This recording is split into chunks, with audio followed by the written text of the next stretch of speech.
어제가 어버이날이었습니다. 오늘 권사님들 표정을 보니까 어제 좋은 선물을 많이 받으신 것 같으세요. 올해도 어김없이 어버이날 선물에 대한 설문조사가 있었습니다. 1등은 5년째 압도적인 1위 현금이었답니다. 2등은 손편지였고요. 3등은 건강식품이었습니다. 올해 2등 손편지만 받으신 분 계십니까? 그러면 반드시 가셔서 아이들한테 말을 해줘야 됩니다. 2등도 참 좋은데 1등도 있지 않냐. 내년에는 2등하고 1등하고 같이 꼭 줬으면 좋겠다. 이렇게 꼭 한번 말씀을 해주십시오. 어버이날에 선물을 주고받는 의미가 뭐겠습니까? 우리가 부모님에게 감사한 마음을 전해드리는 거죠. 어버이날에만 우리가 감사한 마음을 전하는 것은 아닙니다. 매번 부모님을 뵐 때마다 우리가 감사한 마음이 있죠. 그러나 이날만은 특별히 우리가 날을 정해서 더 정성스럽게, 더 세심히, 또 더 깊이 우리의 감사의 마음을 전하는 날입니다. 그래서 참 중요한 날이죠.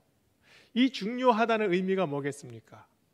우리가 가지고 있는 이 소중한 가치, 이것을 지키려는 날입니다. 세상에 어떤 것보다 자녀를 사랑하는 마음, 그리고 부모의 은혜를 생각하는 마음, 이 두 가지 마음보다 더 아름다운 마음은 없습니다. 세상을 살아가면서 우리가 꼭 지켜야 하는 마음이죠.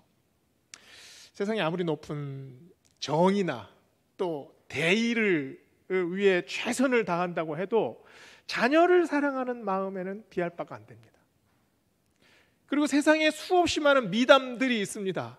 그런데 그것들을 다 모아 봐도 부모의 은혜를 능가하는 이야기는 없지 않습니까? 요즘 시대는 그래서 가족의 사랑이 더 소중합니다. 그래서 더 부모의 은혜를 가슴에 우리가 담고 살아야 하죠. 그런데 우리가 사는 시대가 어떠한 시대입니까? 너무 빨리 변합니다. 사람들마다 정말 자기 일에 바빠 가지고 헉헉대면서 달려가는 시대죠.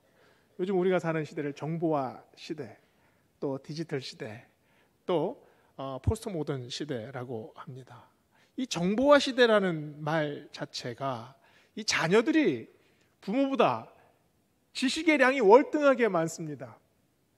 자녀들하고 얘기를 해보면 이 아이들이 훨씬 나보다 많은 것들을 알고 있구나라는 걸 깨달을 때가 한두 번이 아니죠.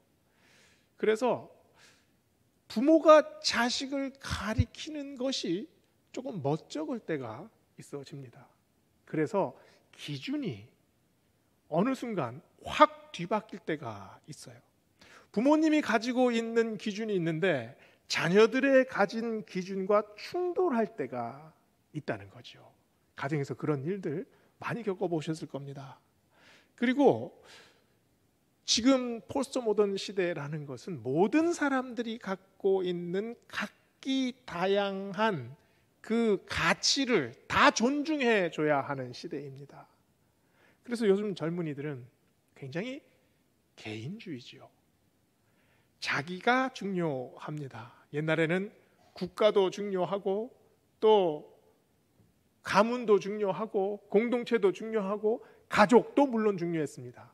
그러나 시대가 변하면서 사람들이 개인에 더 집중하게 되죠.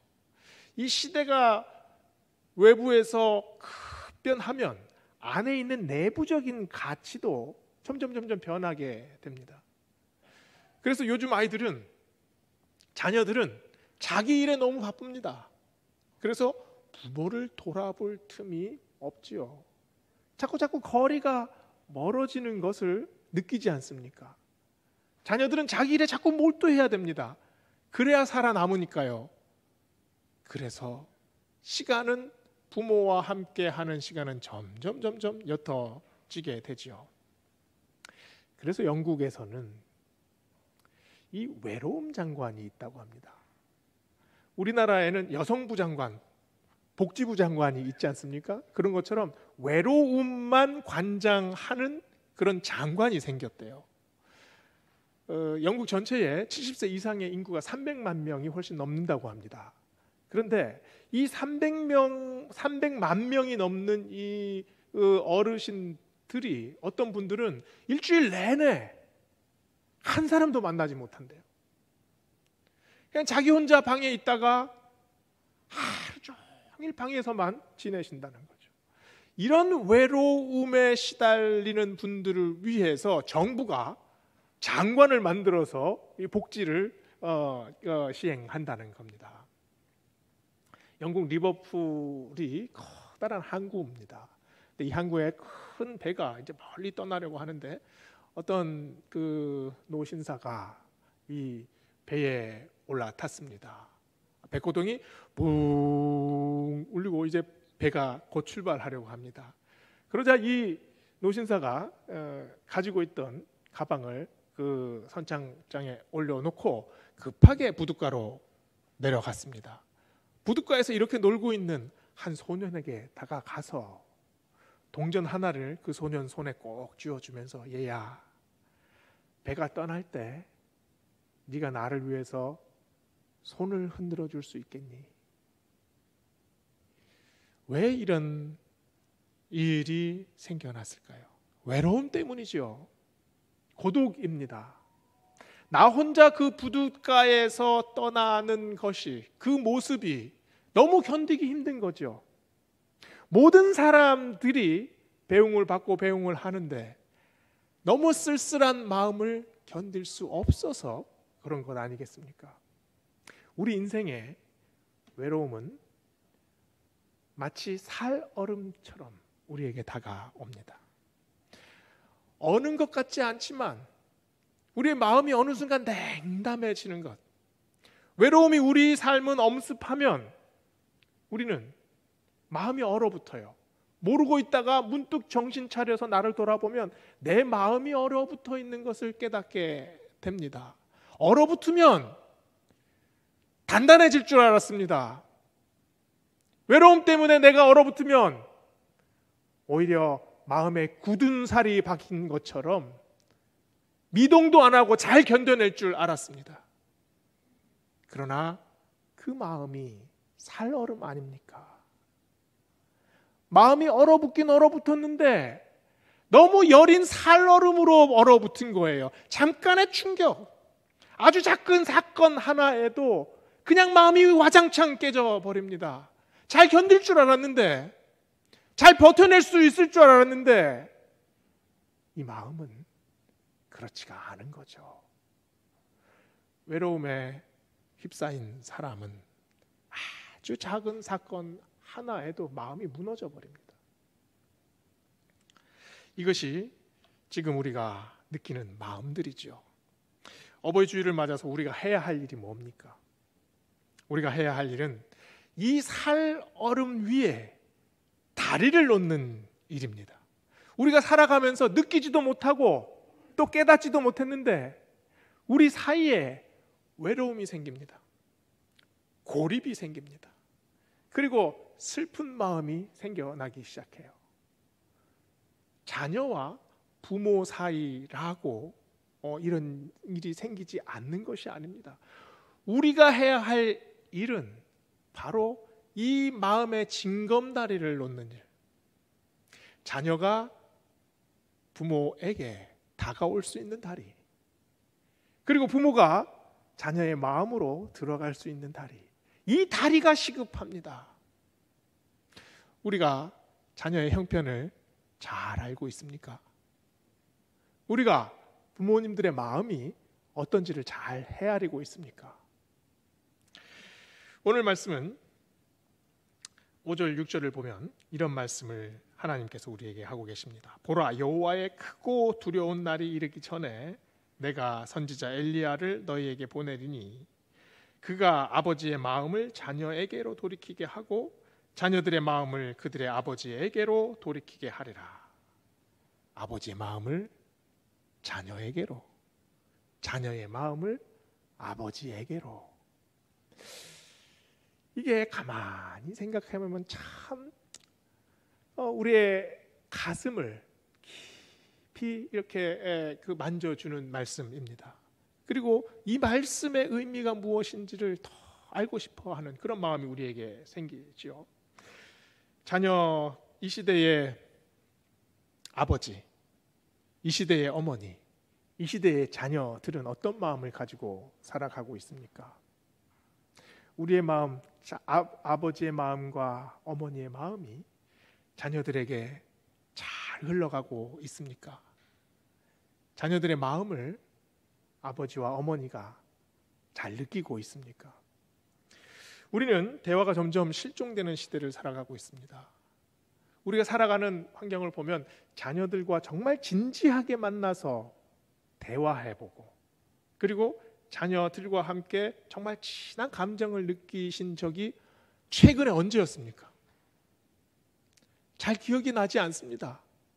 만나긴 만나도 그냥 겉으로 도는 피상적인 얘기로만 그칠 때가 너무 많아요. 자녀들이 정말 고민하고 아파하는 것을 알고 계십니까? 부모님들이 얼마나 언제 서운하고 또 언제 약해지는지 알고 계십니까? 우리는 그런 것에 깊이 관여할 수 없을 만큼 바쁘게 살아가고 있습니다. 그것이 우리의 문제인 거죠. 또한 우리는 세대의 큰 갈등을 겪고 있습니다. 예전처럼 3세대가 함께 모여 사는 가정은 정말 드뭅니다. 할아버지와 손자가 같이 만나서 살을 부대끼고 지내면 할아버지가 무슨 생각을 하는지, 손자가 무슨 생각을 하는지 잘 알 수 있죠. 그러나 우리는 그렇지 못합니다. 그저 추측만 하지요. 그래서 어머니가 정말 마음이 아픈 일이 생겨도 그것을 자녀된 입장에서, 내 입장에서만 해석합니다. 내 입장에서만 판단하지요. 자녀가 정말 큰 일을 당해서 괴로워할 때도 아버지는 그 일이 얼마나 심각한지 제대로 깨닫지 못할 때가 너무나 많습니다. 그만큼 세대 갈등이 또 심화되는 과정이 있죠. 혹시 5,6남이라는 말을 한번 들어보셨나요?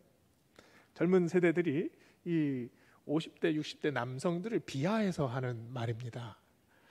근데 저도 올해로 당당하게 이제 5, 6남에 진입을 했는데요.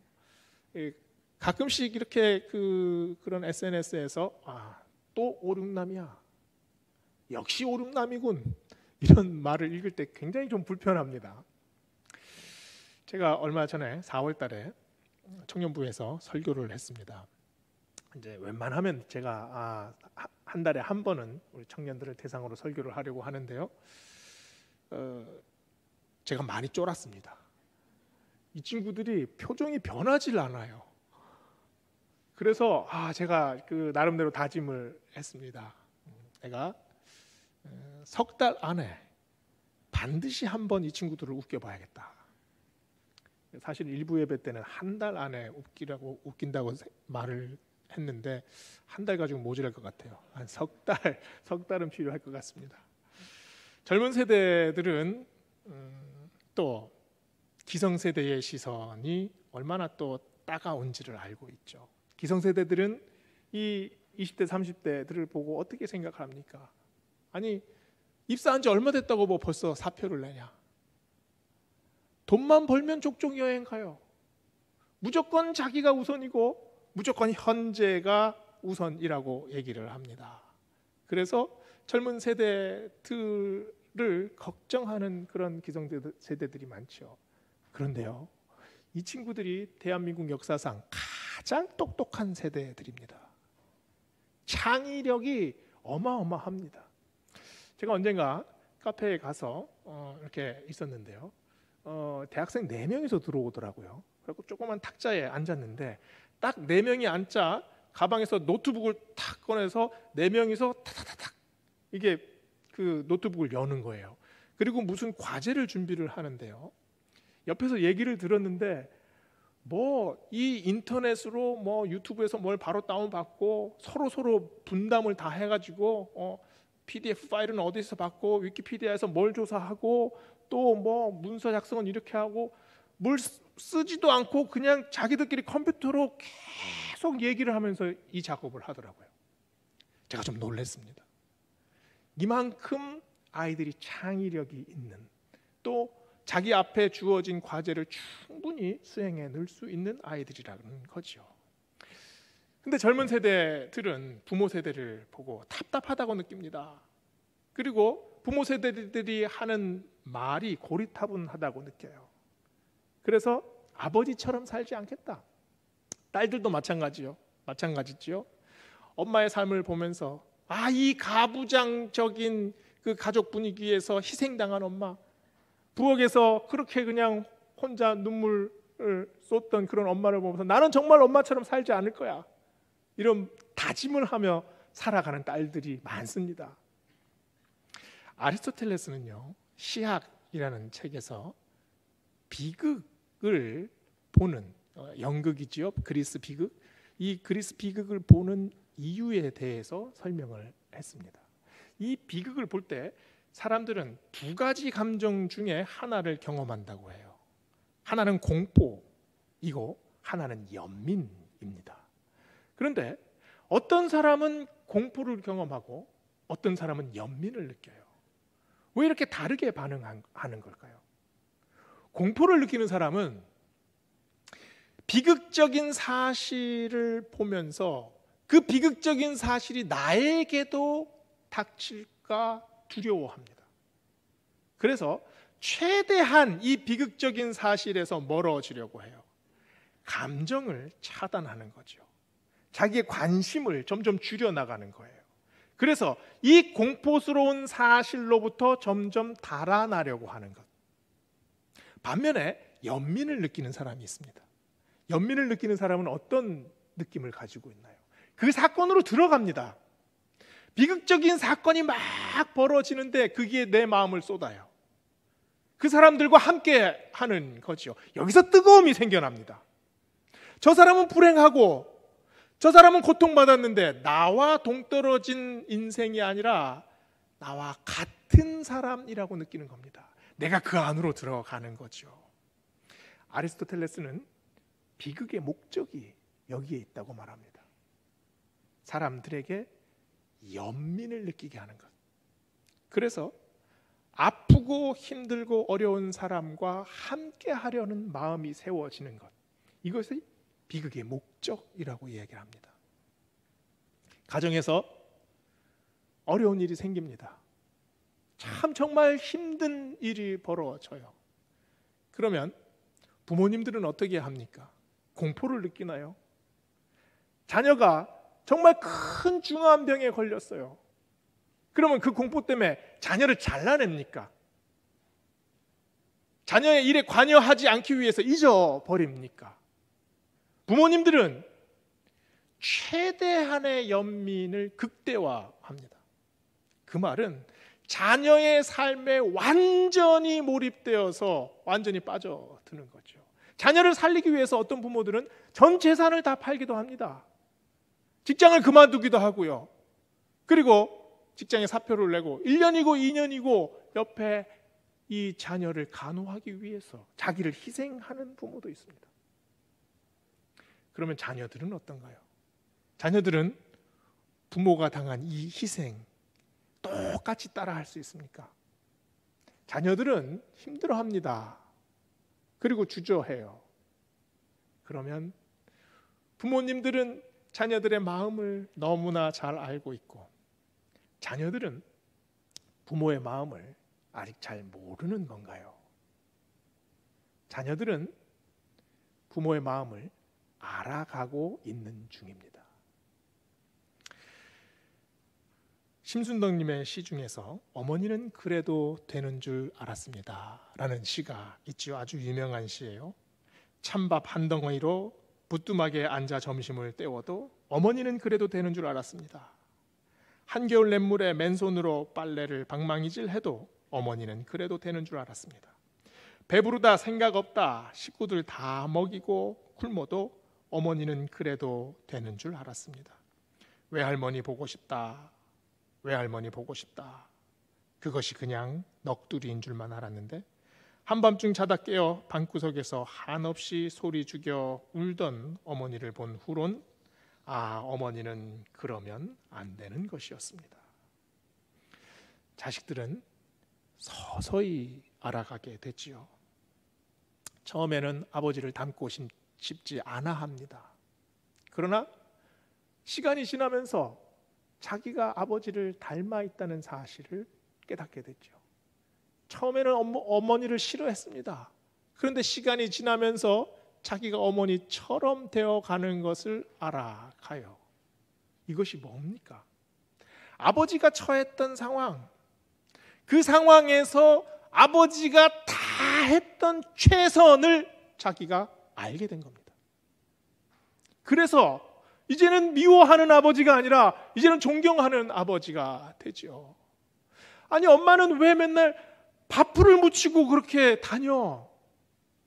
라고 했던 딸이 결혼하고 자기가 엄마가 되면 엄마가 왜 밥풀을 묻히고 다녀야 했는지를 알게 되잖아요. 왜 아무도 없는 밤중에 혼자 부엌에 들어가서 울어야 했는지 그것도 알게 됩니다. 그리고 왜 엄마가 자기만 보면 얼굴이 환해지는지, 자기하고 전화통화 붙잡고 단 1분이라도 더 통화하기 위해서 애를 쓰는지, 자기가 엄마한테 얼마나 소중한 존재였는지, 그리고 엄마가 자기를 얼마나 사랑했었는지 자기가 엄마가 되고 나서부터 깨닫기 시작합니다.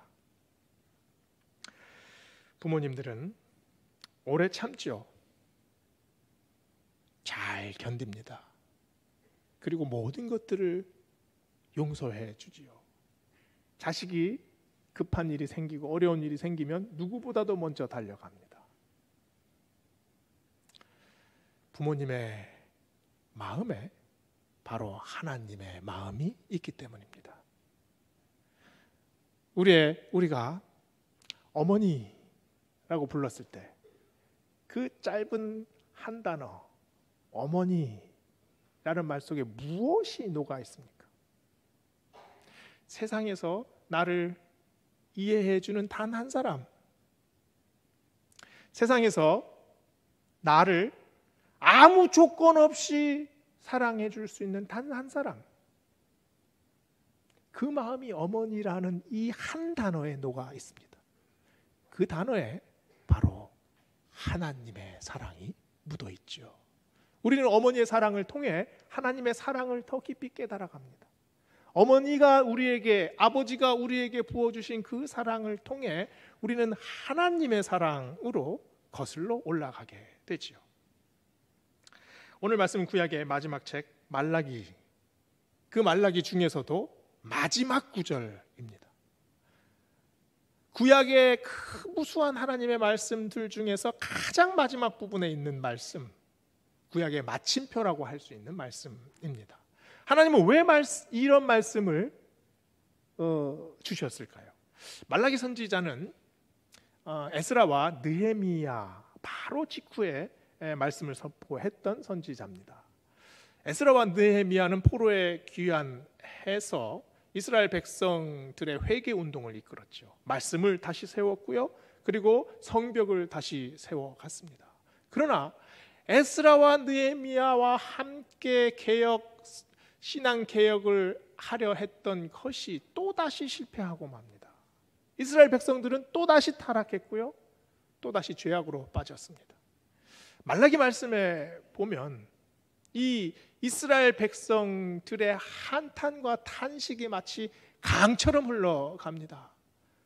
그리고 하나님의 아주 추상 같은 그런 꾸짖음이 있어요. 그 말라기 1장 7절 그리고 2장 3절에 보면 아주 하나님께서 격하게, 어떤 성경에도 이런 말씀을 안 하신 것 같은데요, 이런 말씀을 합니다. 1장 7절에 보면 너희가 더러운 떡을 제단에 드리는구나. 하나님 앞에 드리는 제물이 하나님께서 보시기에 더러운 떡이라고 느끼시는 겁니다. 그리고 2장 3절에 보면요, 차라리 희생의 똥을 너희 얼굴에 발라라. 제가 볼 때 성경에 이런 말씀이 없었습니다. 그만큼 백성들이 지금 제물로 바치는 그것이 똥처럼 느껴지신다는 것 아닙니까? 말라기 시대의 제사는 헌신도 없고 감격도 없고 감사도 없고 또 결단도 없었습니다. 그야말로 죽어버린 제사, 죽어버린 예배였지요. 말라기 시대는 또한 단절의 시대였습니다. 모든 것이 단절되어 있었어요. 그 땅에 남아있던 사마리아인들이 있었죠. 그리고 포로에 끌려갔다가 귀환한 이스라엘 사람들이 있었습니다. 이 두 부류의 사람들이 어울릴 수 있었겠습니까? 어울릴 수가 없었습니다. 서로의 입장이 너무 달랐거든요. 달라진 입장을 좁힐 수가 없었습니다.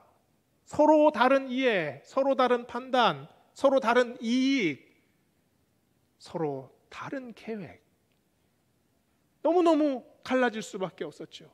바벨론에서 태어난 사람, 페르시아에서 태어난 사람, 이스라엘에서 태어난 사람, 서로의 입장과 생각과 판단, 모든 것이 달랐습니다. 이 사람들, 말라기 시대를 사는 사람들, 모든 것이 다 무너져 버렸죠. 모든 것이 다 녹아버리고, 이 사람들 마음에 뭔가 소중하게 간직해야 할 공통의 유산, 소중한 가치, 이런 것들은 아무것도 남아있지 않았습니다. 사랑이 증발해버렸습니다. 배려가 깨져버렸지요. 이들은 더 이상 서로를 사랑하지 않습니다. 이런 상황 속에 가정이 제대로 설 수 있었겠습니까? 가정도 해체가 되죠. 아버지가 아들을 미워하고 아들이 아버지를 미워하는 일들이 부주기수로 벌어졌을 겁니다. 이런 불통의 시대에 하나님께서 말씀하십니다. 아버지의 마음을 자녀에게로 돌이키게 하겠다. 자녀의 마음을 아버지에게로 돌이키게 하겠다. 아버지는 아무나 될 수 있습니다. 그러나 좋은 아버지는 아무나 될 수 없지요. 이 사람 중에 아버지에게 버림받은 아들이 없었겠습니까? 어머니에게 아주 깊은 상처를 받은 딸이 없었겠습니까? 가정에서 오히려 억울함 때문에 눈물 흘리고 흐느끼고 마음이 깨지고 완전히 무너진 그런 사람들이 없었겠습니까? 가정은 우리의 삶의 마지막 울타리입니다. 여기가 우리의 마지막 포로죠. 그런데 가정에서 받은 상처, 가정에서 받은 억울함, 이런 것들은 어디 가서 풀릴 수가 없습니다. 평생 가지고 다니게 되죠. 아나마리아 리주토라는 심리학자가 있습니다. 이분이 쓴 책 중에 The Birth of a Living God이라는 책이 있습니다. 그러니까 살아있는 신의 탄생, 이런 책인데요. 이 리주토라는 분이 이 아주 오랜 기간 동안 어린 아이들 인터뷰를 했어요. 세계 곳곳으로 다니면서 수많은 아이들을 인터뷰를 해서 결론적으로 낸 책이 바로 이 책입니다. 이 책의 내용은 하나님의 이미지가 어떤가? 아이들에게서 나타나는 하나님의 이미지는 어떻게 생겨난 걸까? 이분이 하는 말이 인간은 부모와의 관계를 통해 하나님의 표상, 하나님의 이미지를 구체화한다. 부모가 안정적이고 공감적이면 아이가 가지는 하나님의 이미지도 안정적이고 공감적이다. 당연한 말이죠. 그런데 학대받은 아이는 그러면 하나님의 이미지가 어때야 합니까? 학대받은 아이는 하나님도 폭력적이고 하나님도 억압적이고 하나님도 괴롭히고 하나님도 어두운 하나님이 되어버립니까? 그럴 수도 있습니다. 그런 아이도 있어요. 그런데 많은 아이들이 신기하게도 소망을 가집니다. 그 소망이 어떤 소망입니까? 학대받은 아이는 아버지는 나를 학대했지만 하나님은 나를 학대하지 않으셔. 아버지는 나를 돌보지 않았지만 우리 하나님은 나를 돌봐주셔. 어머니는 나를 거들떠보지도 않았지만 하나님은 나를 안아주셔. 하나님은 나를 사랑해 주셔. 하나님은 나와 함께 계셔. 하나님은 누가 뭐래도 나를 버리지 않으셔. 이 소망이 생겨난다고 합니다. 신기한 일 아닙니까? 이 소망을 누가 주십니까? 하나님이 주십니다. 어려운 상황, 힘들고 눈물을 흘리고 고통스럽고 두렵고 공포스러운 그 상황에 놓여 있는 아이들의 마음에 하나님께서 이 소망을 주십니다. 이 소망을 가지고 있는 아이들은 어두워지지 않아요. 아무리 어렵고 힘든 상황 속에 있어도 하나님이 함께 계신다는 그 믿음을 가지고 있는 아이는 그 어둠 속에서 살아납니다. 그 힘든 상황 속에서도 하나님을 찾아 나서게 돼요. 놀라운 일입니다. 이 아이들이 누굽니까? 바로 우리들입니다. 바로 우리가 그 아이들입니다. 우리가 살아가는 시대는 어두운 시대입니다.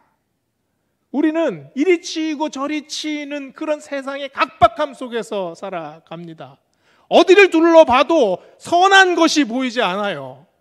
누가 우리를 인도해 주지 않습니다. 어떤 누구도 나와 끝까지 함께 해주지 않아요. 참으로 힘들고 어려운 시대를 살아가죠. 그러나 하나님은 우리를 자녀 삼아 주셨습니다. 우리가 하나님을 아바 아버지라 부릅니다. 그 하나님이 아버지가 되셔서 그 아버지의 마음을 우리에게 부어주십니다.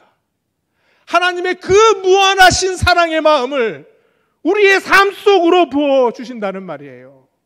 우리가 갖고 있는 고민과 아픔을 하나님께서 들어주신다는 말입니다. 내가 너의 아픈 마음을 안아줄게. 네가 고민하고 네가 힘들어하는 그 마음에 내가 다가가줘서 너를 껴안아줄게. 말라기 말씀은 아무 희망도 없는 그런 각박한 시대를 살아가는 이스라엘 백성들에게 마지막으로 하나님께서 주신 복음의 말씀입니다. 이 말씀 하나 붙들고 이스라엘 백성들이 400년을 살아가요. 오늘 우리에게 하나님께서 이 말씀을 주십니다. 아버지 하나님의 마음을 너희에게 부어주리라. 너희의 힘든 마음을 내가 감싸 안으리라. 기도하시겠습니다.